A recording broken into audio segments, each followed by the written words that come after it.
बिल्कुल भी मन नहीं कर रहा था, अब खानी ही पड़ेगी क्योंकि दवाई खाए बिना तो तबीयत ठीक नहीं होने वाली। तो सोचा पहले ले लेती हूँ अपनी बुखार वाली टैबलेट। तो पहले खा लेती हूँ दवाई।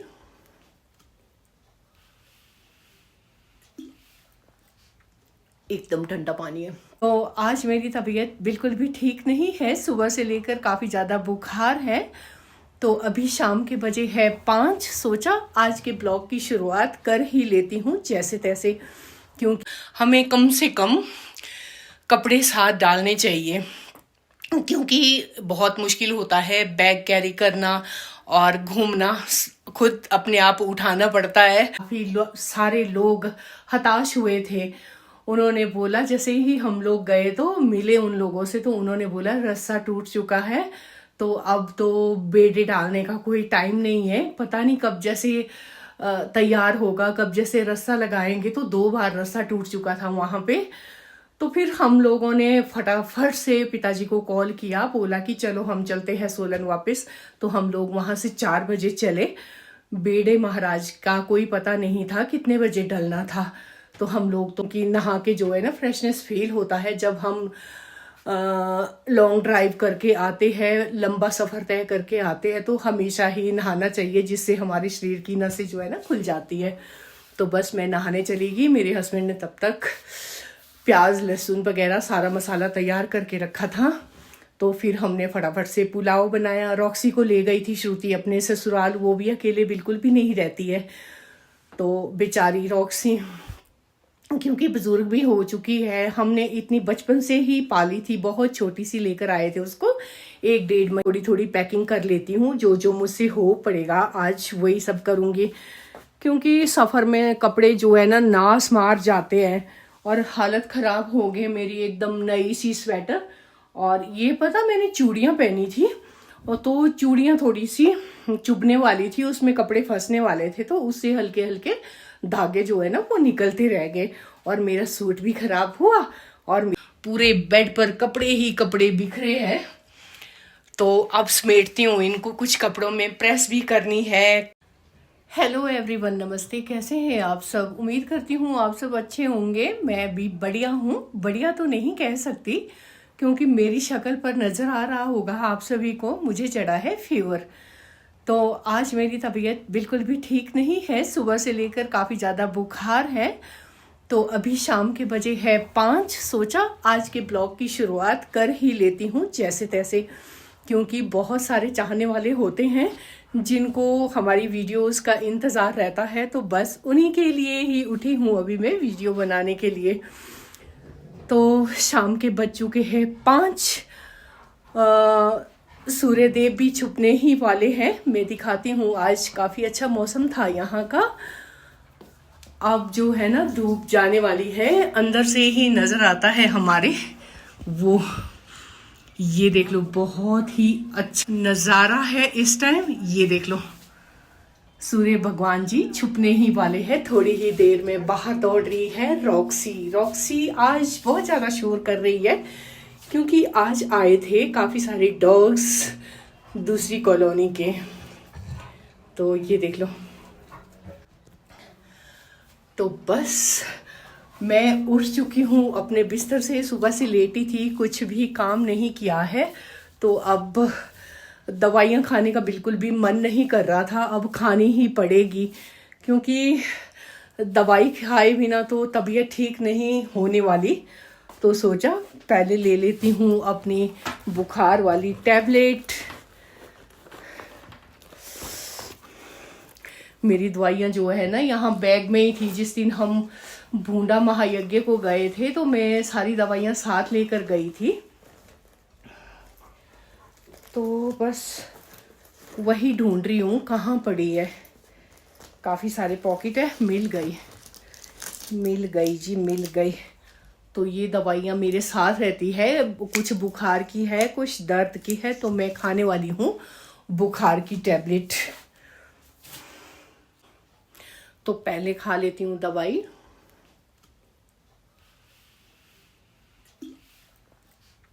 एकदम ठंडा पानी है।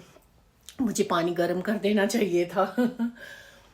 तो अब पानी की बोतल रखते हैं साइड में। आज सुबह से कोई भी काम नहीं हुए हैं, तो देखती हूँ जब से मैं भूंडे से आई हूँ, गांव से आई हूँ भूंडा महायज्ञ से, तब से लेकर मेरा बैग वैसे ही पड़ा है, मैंने उसको अनपैक नहीं किया है। तो सोच रही हूँ जो कपड़े उधर ले गई थी कुछ कुछ है बैग में, तो वही मैं अभी 10 तारीख को वृंदावन जाना है, तो ये मेरा बैग पड़ा है, बीच में से जिप खुली है क्योंकि मैंने कुछ कपड़े निकाले थे। आप देख सकते हैं मेरे घर के हालात, पूरे बेड पर कपड़े ही कपड़े बिखरे हैं। तो अब समेटती हूँ इनको, कुछ कपड़ों में प्रेस भी करनी है, कुछ बैग में से निकालने हैं। इतने ज़्यादा कपड़े नहीं लेके जाएंगे। पता है अगर हम कहीं घूमने के लिए निकलते हैं तो हमें कम से कम कपड़े साथ डालने चाहिए, क्योंकि बहुत मुश्किल होता है बैग कैरी करना और घूमना, खुद अपने आप उठाना पड़ता है। तो इसलिए मुझे पसंद है कम से कम कपड़े ले जाना, क्योंकि भूंडा महायज्ञ के लिए तो मैं इतना बड़ा बैग लेकर गई थी, इसमें सारे गरम ही गरम कपड़े थे, क्योंकि वहाँ पे गिरती है बर्फ़। तो बर्फ़ में तो लाजमी है काफ़ी सारे कपड़े ले जाना।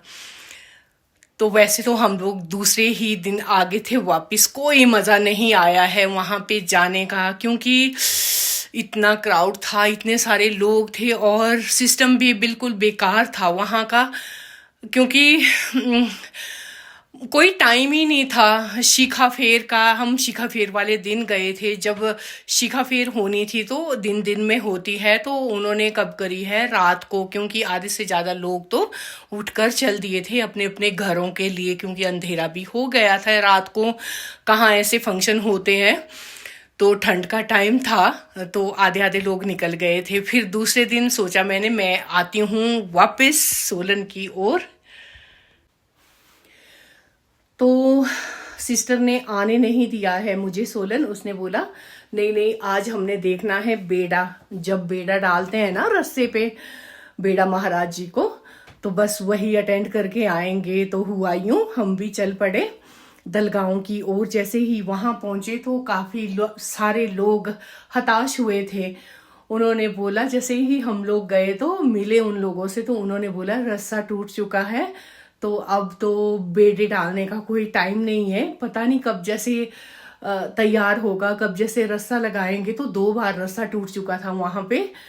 तो फिर हम लोगों ने फटाफट से पिताजी को कॉल किया, बोला कि चलो हम चलते हैं सोलन वापस। तो हम लोग वहां से 4 बजे चले। बेड़े महाराज का कोई पता नहीं था कितने बजे डलना था, तो हम लोग तो आ गए थे सोलन। पिताजी ने भी गाड़ी स्टार्ट की और नॉन स्टॉप चले सोलन की ओर। तो हम लोग पहुंचे हैं यहाँ पे 9:30 के करीब, रात को 9:30 बजे पहुंच चुके थे हम लोग सोलन में।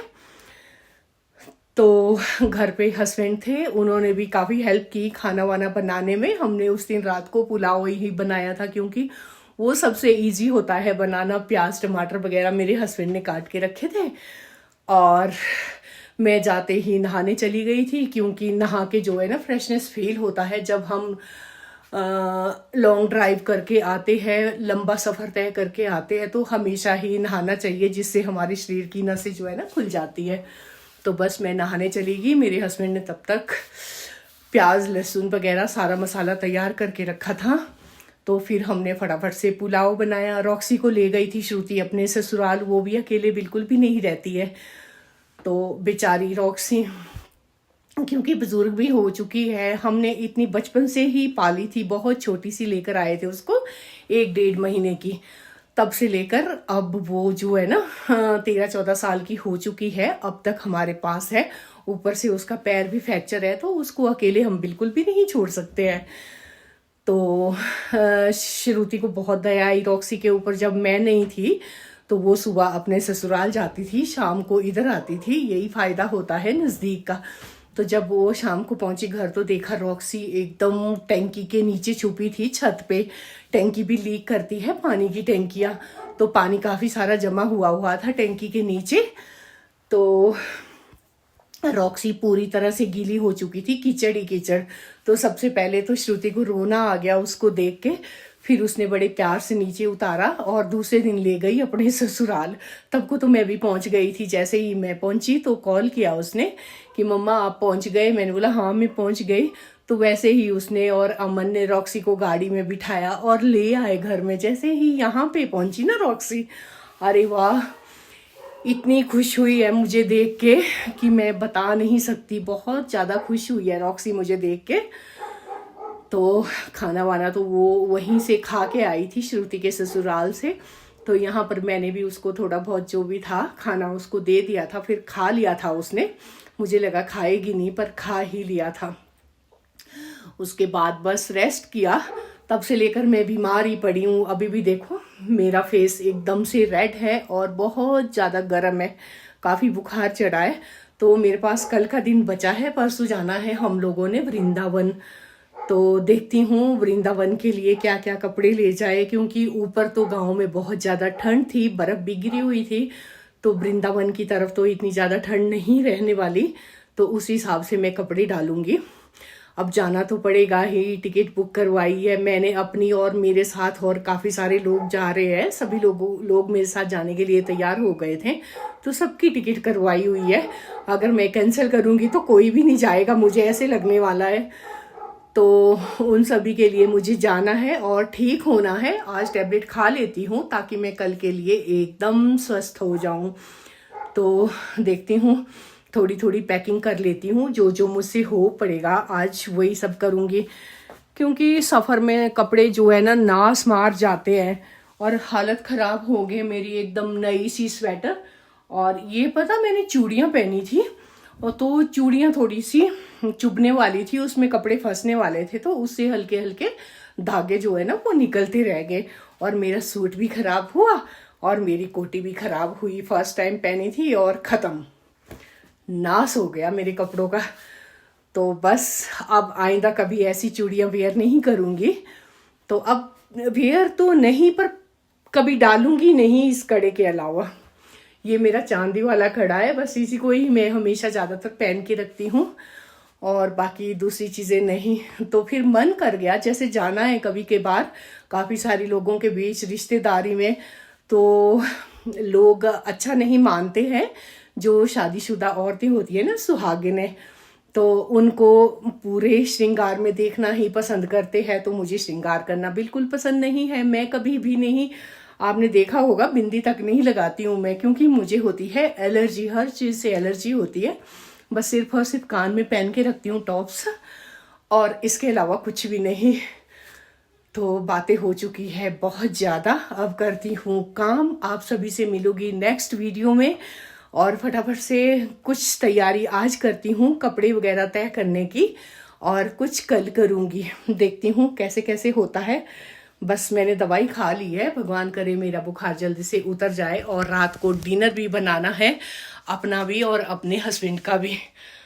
तो फिर करते हैं, ये जो ढेर लगा है इन सबको तय करूँगी, साथ के साथ प्रेस करूँगी और अच्छे ढंग से इनको तय करके अलमीरा में रखूँगी। तो मिलते हैं, बाय बाय।